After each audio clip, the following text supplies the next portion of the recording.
Assalamu alaikum everybody. Welcome back to yet again another video, and today inshallah we're going to be doing something quite interesting. I'm a bit worried about it, a bit excited at the same time, and it's in light of something very important that I wanted to mention to you guys. Unfortunately, nowadays we have a lot of global tensions in the world, whether it's Ukraine and Russia, we have issues in the Middle East, and you would expect that in times like this people would set aside their differences, set aside their agendas, and really just try to help people who need it. But at the same time, when you go on social media, you listen to the news, you do see, and I'm sure you guys have seen it, that while we are talking very kindly about refugees or misplaced people in Ukraine, for example, it seems that some of our analysts, some of our scholars don't seem to share the same sorts of views or opinions about refugees from the Middle East, especially those of color, and especially those who are Muslim.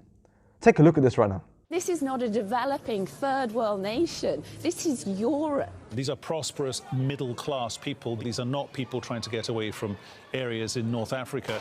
They look like any European family that you would live next door to. What could be a difference here from other conflicts, that could seem very far away, in Africa or Middle East or whatever. I mean, these are Europeans that we're seeing being killed. This isn't a place, with all due respect, like Iraq or Afghanistan. This is a relatively civilized, relatively European, I have to choose those words carefully too, city where you wouldn't expect that or hope that it's going to happen. So there you go, guys. Unfortunately, this is kind of how refugees from the Middle East are being represented, in contrast to how those who have been afflicted by war in Ukraine are being shown.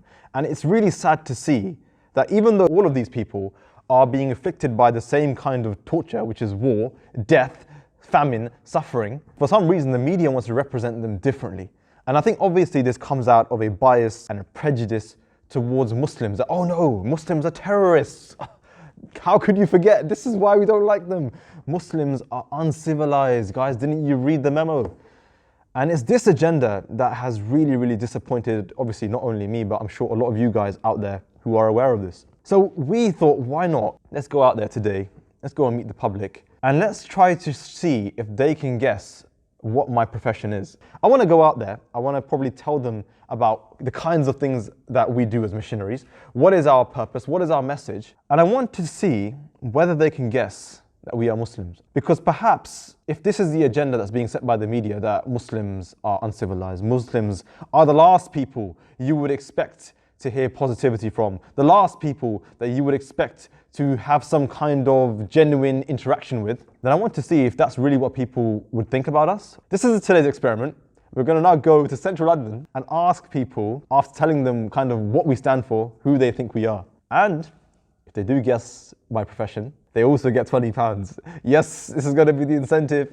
I'm a bit worried. I don't want to empty my wallet. We'll only know once we tried it. We'll do it, and inshallah, after we've done it, we'll come back here and see how it went. All right, let's take a look. 20 quid if you can just literally guess what I do for a living. It's that easy. £20 I'll give you right now if you can just guess my job. Really easy. What do you think? Anything? Board. Holding a board. That's not really a job though, is it? I know you're stretching and all that. I'm guessing you're some type of performer, right? Yeah. Okay, cool. We're not performers. All right, these guys are on their refer to a friend mode now. A conference going on right here. I know my profession isn't the most obvious profession in the world. YouTuber! No, not quite. I wish. I'm not a YouTuber. I've had to travel the world as part of the training as well. It's a legal job, by the way. We're not criminals or anything. You are a doctor. I'm a doctor. No, about something about medicine. You know what? Doctor, no. You mentioned humanity. Yeah. It is on the lines of that. It's taken me 7 years to actually study and actually train to become what I am today. What do you think it might be? Something good. Oh, I hope so. It's something good, yes. A counsellor? A counsellor? No, not quite. Oh, this guy's properly philosophically going through every single profession, one by one. Pilot. A pilot? Yeah, Pilot! We're out here to establish peace in the world. Peace in the world. And humanity. And brotherhood. And love.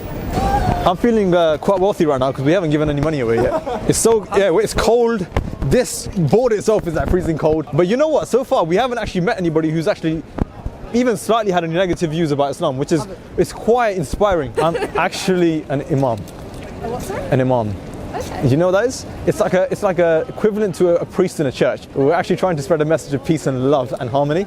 And if you have any questions about Islam, you can definitely talk to us. We're actually imams. Like an advisor of All right. Yeah, that's the start. yeah, like a teacher to Yeah, Muslims. I'm an imam. Do you know what an imam is? Yeah. Something about religion. For us, Islam is about peace. So what do you think about Islam when it comes to your mind? I think that's what you're doing now. It's very nice. Okay, So, thank you. because, yeah, you're saying what Right. really your religion really says. Alhamdulillah guys, as you can see that there were a lot of people that might have been unsure about what we did and who we were. So when we asked them what's our profession, who do you think we are, they obviously heard that we are a force for good. We're trying to spread a message of peace out there. Yes, nobody guessed our profession. I'm really happy to know that there are people out there that don't judge us just because we're Muslims, or don't judge us just because we have beards or because we're people of color. And it really reinforces this message of positivity that as humans in general, this is who we are and this is what we believe in. And it's just really unfortunate that parts of the media have an agenda. Actually, today we've proven to you media that our public doesn't actually believe in such a thing. So you can try as hard as you want. You can try and push this agenda that Muslims are uncivilized. You can try and do that. I personally believe that our members of public believe in helping people and believe in having equal interactions with everybody, regardless of their faith, regardless of where they come from.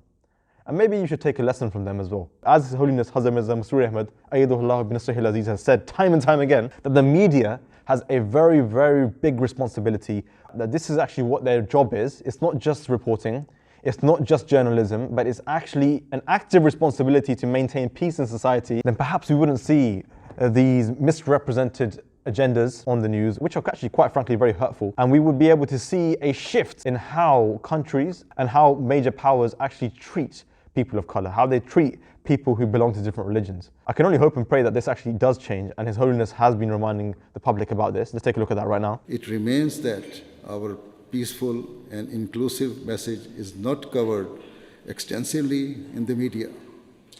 Whilst, on the other hand, those relatively few people involved in brutality and carnage are given non-stop worldwide media coverage and attention. There is no doubt that the media plays a huge role in influencing public opinion, and so the media should use this power responsibly, as a force for good and as a force for peace. It should show the world what true Islam represents, rather than focusing on the merciless acts of minority. Publicity is the oxygen sustaining most terrorist or extremist groups. And so I have no doubt that if the media takes on board what I have said, we will soon find that the terrorism and violence afflicting the world will begin to die away. His Holiness has also been recently reminding us that these are tough times, and that actually forget everything else, forget our vested interests, who we like, who we don't like, who we side with, who we don't side with. At the end of the day, we are all one family. So may Allah enable us to always have this in the back of our minds. We'll be back for more videos later, inshallah. Until then, Assalamu alaikum wa rahmatullah, and peace be upon you all.